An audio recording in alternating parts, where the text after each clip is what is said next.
नमस्कार प्रिय विद्यार्थियों, मैं डॉक्टर महेंद्र सिंह राजपुरोहित, सह आचार्य राजनीति विज्ञान विभाग, राजकीय बांगड़ महाविद्यालय पाली, बीए पाठ द्वितीय वर्ष के राजनीति विज्ञान विषय के प्रश्न पत्र तुलनात्मक शासन एवं राजनीति की ऑनलाइन कक्षा में आपका स्वागत करता हूं। आज हमारे ऑनलाइन अध्यापन का प्रमुख अध्याय है ब्रिटिश मंत्रिमंडल और प्रधानमंत्री, और उस क्रम में आज हम ब्रिटेन के प्रधानमंत्री के कार्य और शक्तियों के बारे में चर्चा करेंगे। जैसा कि आपको विदित है कि ब्रिटेन में संसदीय शासन प्रणाली पाई जाती है, और संसदीय शासन में कार्यपालिका दो तरह की होती है, नाम मात्र की कार्यपालिका और वास्तविक कार्यपालिका।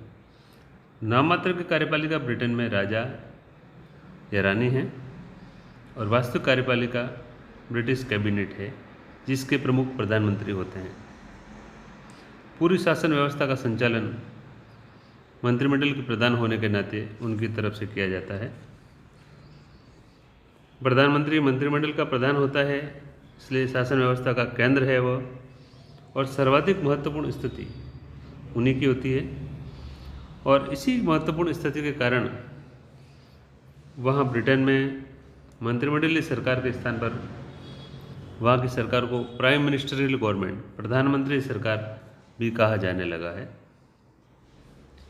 जहाँ तक उनके अपॉइंटमेंट का प्रश्न है, हम ये जानते हैं कि वास्तव में कॉमन सभा में जो बहुमत दल के नेता होते हैं, उन्हें राजा प्रधानमंत्री के पद पर नियुक्त करते हैं और उनके द्वारा शपथ ग्रहण करवाई जाती है।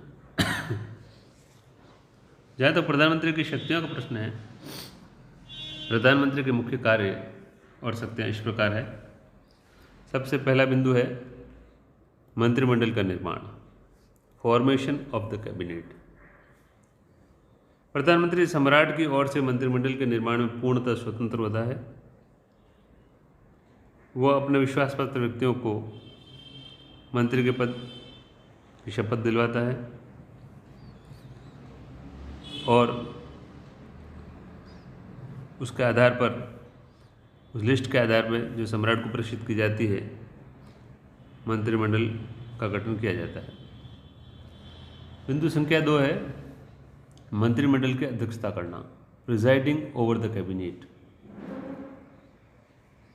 अर्थात मंत्रिमंडल की अध्यक्षता करने का कार्य भी प्रधानमंत्री करता है। प्रधानमंत्री मंत्रिमंडल की बैठकों की कार्यसूची को निर्धारित करता है और विवादास्पद मामलों को हल भी करता है। व्यवहार में प्रत्येक मंत्री अपने किसी मुख्य प्रस्ताव को जब पेश करने से पहले प्राइम मिनिस्टर से वो एडवाइस लेते हैं।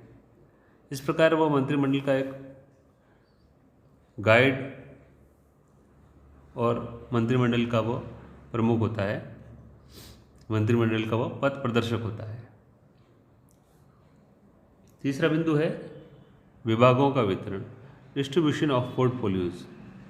प्रधानमंत्री विभागों का बंटवारा अपने मंत्रिमंडल के सदस्यों में करता है, और इस कार्य को करते समय उसे अपने मंत्रियों की योग्यता का ध्यान रखना पड़ता है। अर्थात जिस क्षेत्र में नवनियुक्त मंत्री विशिष्ट ज्ञान और अनुभव रखते हैं, उस हिसाब से प्रधानमंत्री के द्वारा उन्हें विभागों का बंटवारा किया जाता है। जैसे कोई आर्थिक क्षेत्र में अधिक ज्ञान और अभिरुचि रखते हैं या अर्थशास्त्री हैं, तो उन्हें वित्त मंत्रालय दिया जा सकता है।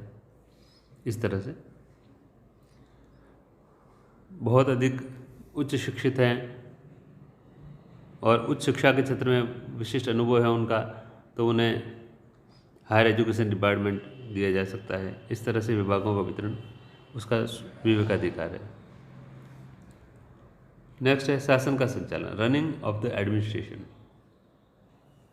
अर्थात प्रधानमंत्री चूँकि सरकार का प्रमुख होता है और सभी सरकारी विभागों की निगरानी भी वो करता है।